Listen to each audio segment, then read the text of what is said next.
Have you ever felt like the freedom you've been craving is somehow always just out of reach? What if your ability to live the kind of life that you crave isn't actually a money problem, but something else entirely?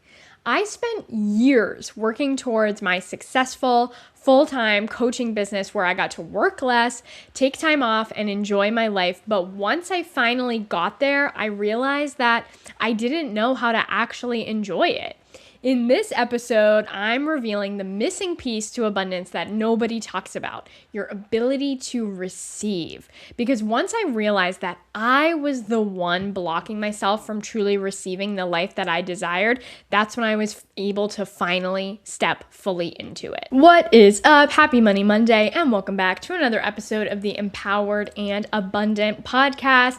And today we're going to be talking about secrets to receiving. And this conversation is really important because as a money coach and abundance coach, I have experienced in my own journey, and I see all the time that when it comes to creating our most abundant life and living our most abundant life, we often work really hard on the doing, the action, the working towards, and we can spend so little time focusing on the receiving of all of the things that we're trying to create. But this conversation around being able to receive, being capable of receiving is just as important as all of the effort that goes into calling in the money, calling in the abundance, calling in the kind of life that you want to be living in the first place. Because the reality is that if you do all this work and you do all this effort to manifest money, but you don't have the capacity to actually receive it and call it in, then all of that work is really for nothing, which is really unfortunate. And receiving is the second half of the equation of abundance. And we need to actually spend just as much time focusing on the receiving component as we do the efforting component or the giving component, right? The flow of money in and the flow of money out. And what really inspired me to want to have this conversation is recently for this summer that I'm recording this, I have been taking Fridays off. I've been doing it with my mother because she's also a successful entrepreneur. And we decided last summer that our successful entrepreneurship includes more time off. And so we planned a year in advance, fuck off Fridays. We put it on our calendar, no work on Fridays. So for the months of July and August, I've been doing a 4-day work week. And stepping into fuck off Fridays and experiencing a 4-day work week consistently and having Fridays off to go do fun things and experience life and basically have a 3-day weekend, it has been very interesting for me. And in some surprising ways, it's brought up a lot of gunk, really. And this is very normal, right? Anytime we expand more into the kind of life that we want to be living, it also brings to the surface gunk that we may not have been aware of. And so for me, what has been really coming to the surface as a part of having this much time off has been a lot of discomfort. And even though we're filling the time and we're keeping busy and we're doing fun things, it's really brought to the surface this deeper part of me that is afraid when I take time off, that is uncomfortable when I take time off, when I have too much spaciousness in my calendar, when I'm not doing, when I'm not taking action, it makes me feel nervous and it makes me feel afraid. And I have realized through this journey of having more time off, having more freedom, having more flexibility in my schedule, that so much of my identity is caught up in doing and taking action and checking boxes. And looking back, I always knew this to be true because I'm a former workaholic. I used to work instead of having fun. There was literally a point in time in my life when I was a teenager, a late teen, early adult, and I was I'm not really that into fun. I'd rather just work and do work. And so that was always my normal. I am a doer. But like my life has become so much more balanced since I started my business, since I've gone through my own personal growth journey. This was many, many years ago that I was this version of a workaholic. And now my life is so much more balanced. I always have weekends off. I like clock out at 5 o'clock, maybe 6 o'clock most of the time. I don't like work crazy long hours. I don't like check my email and check messages during the weekend or during times off. Like I have a very balanced and well-rounded life. And so I can see all the ways that I've improved. I'm not like a total workaholic, and as my business has gotten more and more successful, I've been able to create more spaciousness in my calendar. And yet, all that being said, when I create more spaciousness, more time off, more freedom, when I push my own threshold of comfort around taking time off versus always doing and taking action, it's uncomfortable for me, and it's scary for me, and it's nerve-wracking for me, because this has uncovered that I have the underlying beliefs that I need to be doing, I need to be taking action in order to be safe. And if I'm not taking action, if I'm not doing, if I'm not checking boxes, then something's wrong. Then there is a problem. Then the other shoe's gonna drop. Then something bad's gonna happen. Then my business is gonna fall apart, right? Like I'm gonna lose momentum and I'm not gonna be able to pick it back up again. Like it's been bringing a lot of under the surface anxiety and fear and pressure to the surface. And it's been making clear just how much my identity, my sense of safety, my sense of security is really tied to doing and taking action. And I know that I'm not the only one, because the reality is that this is the kind of society that we live in. We live in a society that prizes and praises getting good grades, getting your homework done, turning in your assignments on time, getting a good job, checking all the boxes on the to-do list, balancing a million different things and like accomplishing all of them and expanding your capacity to be able to handle everything and do everything. And I think that that's a valuable skill set to be productive, to be efficient, to check boxes, to get everything done.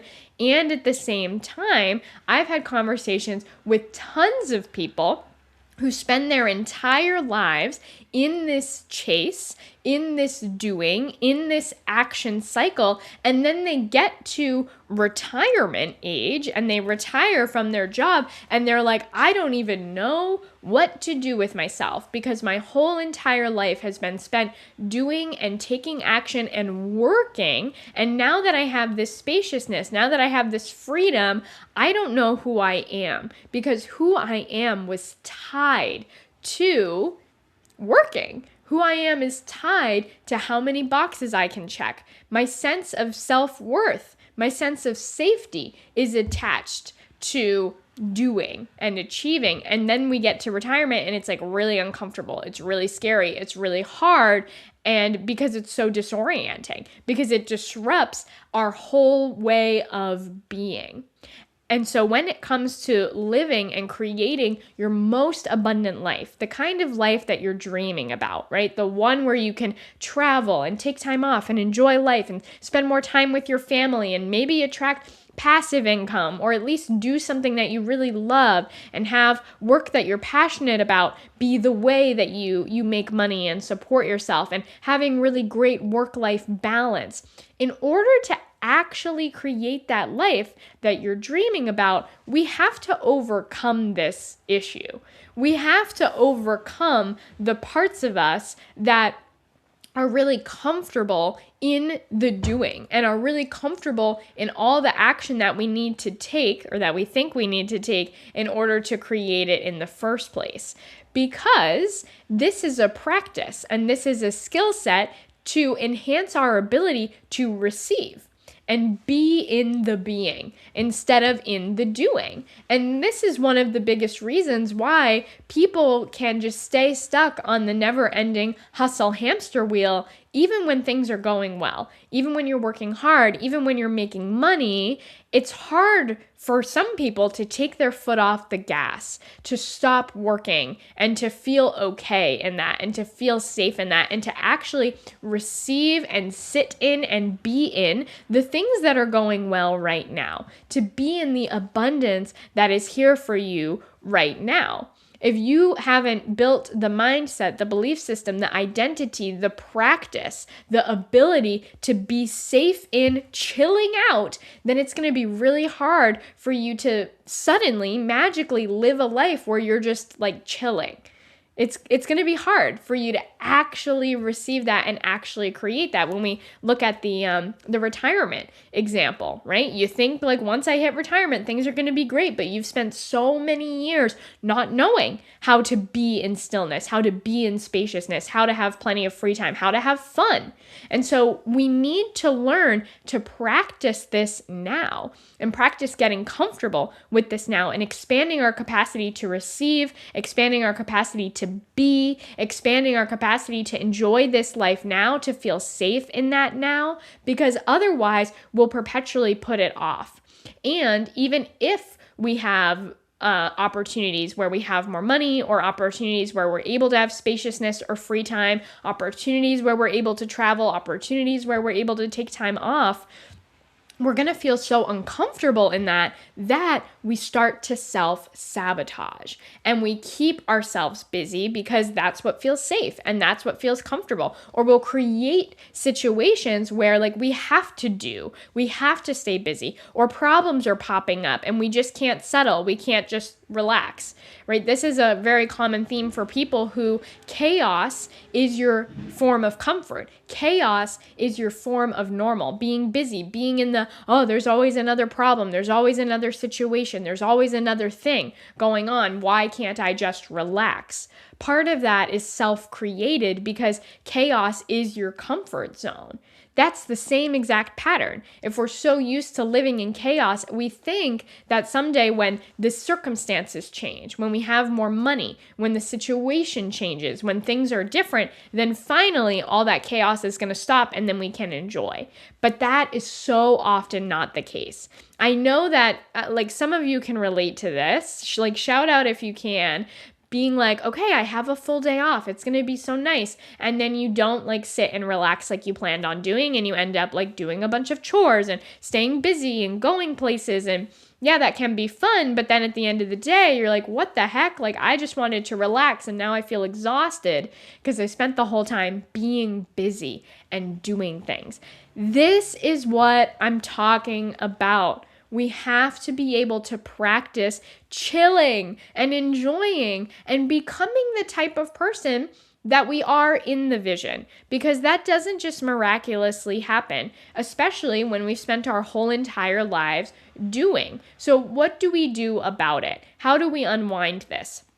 I think the first thing that's important to recognize is why this happens in the first place. Because if we can see and understand the situation and the pattern clearly, that's when we can start to figure out what to do about it. And that's when we can unwind it. So first and foremost, it's important to recognize that this type of pattern is a survival mechanism. So if we look at my own personal example of feeling really like nervous and uncomfortable and freaked out when I have too much spaciousness on my calendar, or when I'm not working, or when I'm taking time off, it's important to recognize that this is a survival patterning that is here for a reason. It is here to protect me. And honestly, it makes perfect sense. When we look back on like the existence of humans, recently, I've been watching a bunch of survival competition shows. I'm like really into that right now. So one of them is called Alone. They like drop you off in the Arctic Circle and you're completely 100% by yourself and you just got to survive.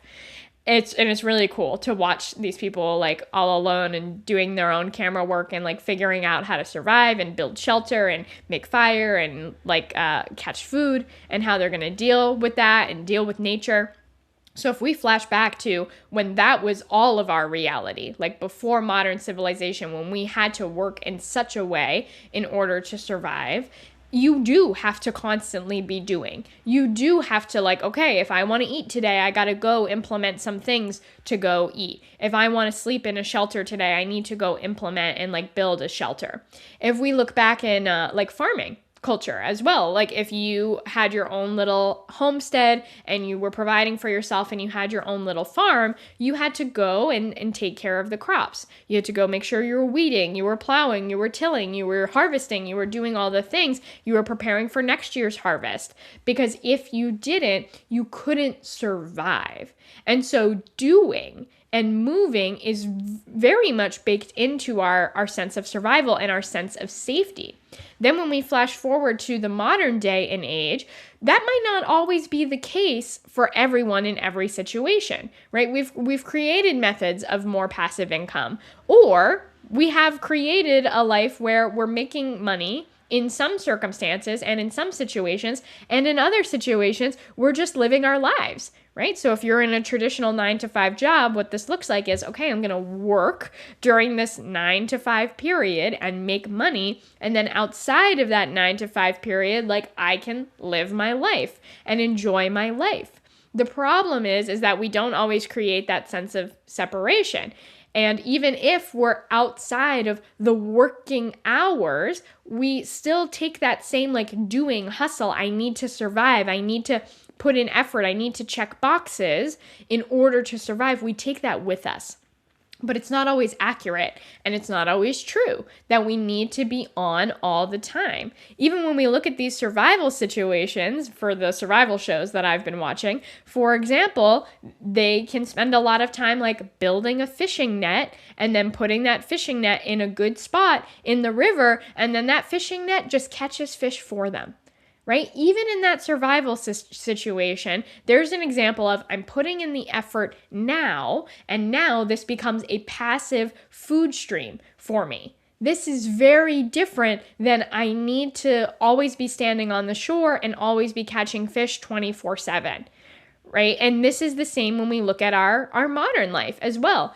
We can spend our time, and many of us are trying to spend our time building the fishing nets and having the nets be there and just passively, actively continuing to catch fish for us. The problem is that we can get so caught up in needing the fish and thinking that we need to be active and busy in doing that we don't just let the net sit there. And even if the net is sitting there and passively catching fish for us, we're busy doing other things, making another net, which yes, in some cases can be valid, but also like I said at the beginning, we have to learn to enjoy our life. Otherwise, what is the point of doing all this work? What is the point of putting all of this effort in? So now that we can see, okay, this is a safety mechanism. This is a survival mechanism. When I look at my discomfort, I know that it's an identity thing. A big part of who I am is tied to being someone who does, being someone who is effective, efficient, productive. And so it is uncomfortable for me and conflicting for me to be who am I? What do I do? How do I spend my time if I'm not being busy? And that discomfort is what my action taker self is trying to avoid. It's easier for me to avoid the discomfort, the fear, the stress that comes up from not doing. And so it's easier for me to just keep doing, to work when I say I'm not going to work, to fill my schedule with meetings, even when I don't need to take meetings, even when those meetings aren't even really productive, to spend my time with busy work that isn't really that efficient, that isn't really that productive, that's not moving the needle forward on my business, but just makes me feel comfortable because I'm doing. But that is here for a reason. It's here to help me avoid the uncomfortable feelings. It's here to help me feel safe and secure, because I feel safe and secure when I am doing, whether it's accurate or not, that doing is actually making me feel safe and secure. When really I could spend an hour doing busy work, or I could spend an hour relaxing and reading a book, and maybe the result is the same. So when we recognize this, and when we start to see, here's why this is showing up, here is the pattern that is here in the first place, that's when we can start to, in the real moments, in the real time, say, okay, is this accurate?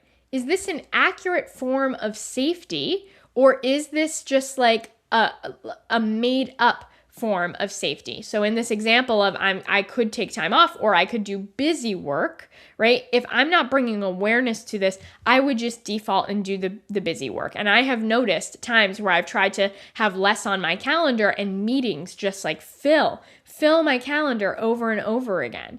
And so first we have to notice the pattern when it's happening. We have to notice and bring awareness to when this is showing up, whether it's meetings ending up on your calendar, whether it's you're trying to take time off, but you're like checking your emails, whether you're trying to take time off, but you're like busy doing a bunch of things. We need to notice that this is showing up in the first place, especially when you are trying to take time off. Doesn't even have to be big, but just in your day to day, if you're working from, for example, 9 to 5 and it's the evening time and you're not working anymore, how do you feel during that chunk of time? What is that like for you? And if you were to turn up the dial a notch on your spaciousness, on your freedom, if you were to step a little more into the kind of life you desire to be living, then how do you feel? Then what shows up for you?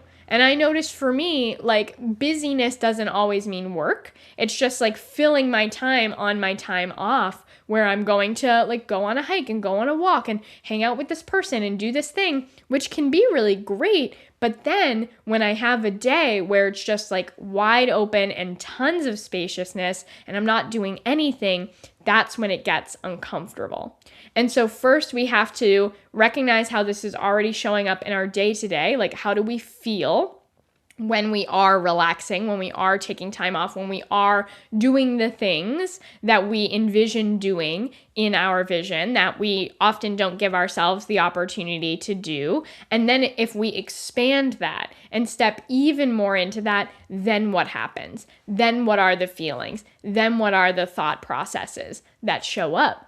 And instead of automatically running from that and doing what we would normally do, we have to notice what that urge is. So I need to notice, oh wow, okay, this discomfort is coming up and it makes me want to check my email and go through my emails. And normally I would just like go through that process unconsciously and it would just happen and I wouldn't notice it. Now I'm going to notice, oh, I feel uncomfortable and I'm reaching to check my emails. Oh, why am I doing this? Right, it's because I feel uncomfortable right now. Why do I feel uncomfortable? And can you recognize what it is for you? Like, I know for me, it's, oh, there's too much spaciousness in my day and that makes me nervous, or I'm not busy enough and that makes me uncomfortable. Okay. So first step is just recognizing all of that, noticing the patterns that are already unfolding, noticing what happens as a result, noticing the emotions that come up, and just noticing why those emotions are here. And that is the very first step. If you can do that, and if you can start to bring awareness to how this shows up for you and your life, that's already going to move the needle a lot. Because once we can see a problem really clearly, that's when we can start to change it. And often our subconscious mind will already start to unwind that pattern automatically in subtle ways that in the long term will really pan out. And so that's the first step, is bringing a lot of awareness to what are the patterns that are already happening? What are the emotions? Why are they showing up? What actions am I taking as a result? Why am I taking those actions? Once you've done all of that, you can take it to the next level. And so again, for me, let's do this email example. Let's say I have too much spaciousness in my day. I feel uncomfortable without realizing it. I start to check my email and I'm checking my email and I'm like, why am I checking my email? And then I pause and I say, oh, right, because I feel like nervous. I feel nervous because I don't have anything on my calendar for today and it's making me uncomfortable. And that's why I'm checking this email right now, because it's something to do or I'm bored. And so I just need something to do. So now I've noticed all of that. Now let me take a step back. Now that I see, okay, this is here because I'm uncomfortable in this spaciousness. I'm uncomfortable in this boredom. I feel unsafe in this boredom. Now let me look around at the situation and see, like, am I actually unsafe? Am I actually unsafe in this moment? Do I need to be doing? Does checking my email actually create more safety? Is it actually creating a result that I want, or is it just giving me the perceived sense of safety that I want? And if I can step back and look around and be like, okay, actually, everything's okay right now. I have plenty of money right now. I'm able to feed myself right now. I have a roof over my head right now. And me checking my email right now isn't actually going to change any of those things in this moment. And so can I recognize that I'm doing this and stop and pause and take one moment here to create a sense of safety by looking at the reality a little more objectively and recognizing that I actually am safe, that I actually am okay, that I don't need to be doing or taking action.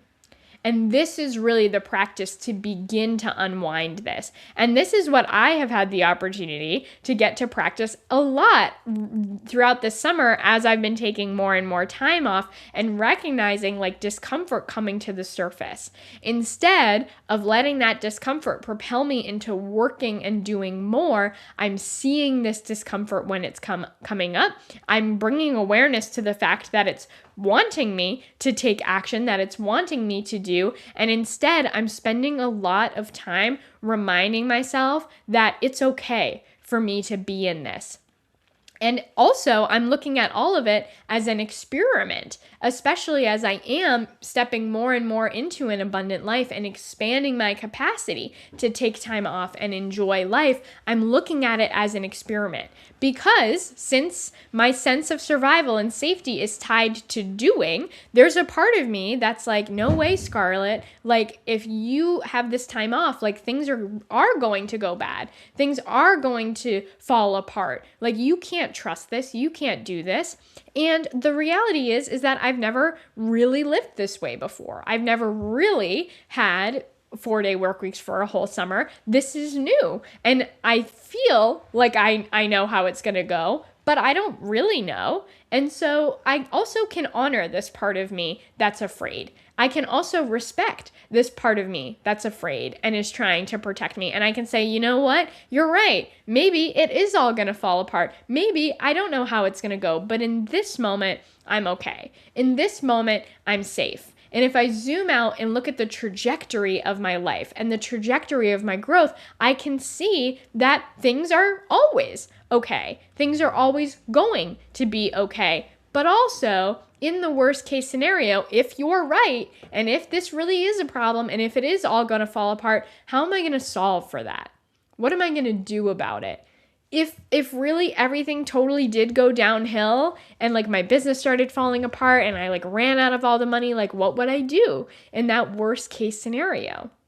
And when I answer that question and I'm able to like honor the part of me that is afraid and solve for the worst case scenario, then it allows me to open up and be in this experiment of seeing what actually does happen when I do give myself spaciousness, when I do give myself time, and how can I continue to turn up the dial on the reality that it actually is okay. It is safe for me to be here and for me to see all the reasons why that is true. So this is like an active mental practice. Bringing awareness to this pattern in the first place is an active mental process, and then unwinding this is another huge active mental process. But it's so worth it because if we don't notice it, if we don't bring awareness to it and we don't unwind it, it makes it really, really hard to actually live your most abundant life, to actually take time off, to actually enjoy, to actually be free, to actually spend the money and do the things that you want to do, because that conflicts with the old version of us, which is really the reason why we're not already living that life now.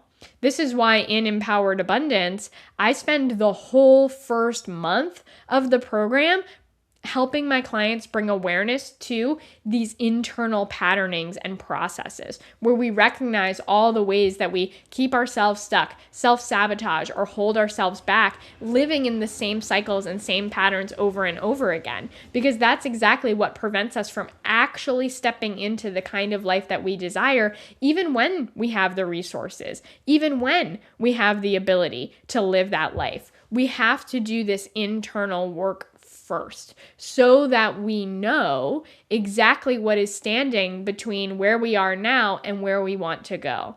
And the situation, the circumstances, that's only 50% of it. Because again, you can have all the situation, all the circumstances lined up and still be in the discomfort. You can have all the money in the world to go take that vacation, and then you spend the money on the vacation and you start freaking out. You're like, oh my gosh, that was too much money. It's not okay. It's not safe. Something bad's gonna happen. And now I can't even enjoy this vacation because it feels so uncomfortable, because I'm not used to doing it. So we have to do this internal work in order to actually live the kind of life we want to live. It is a practice.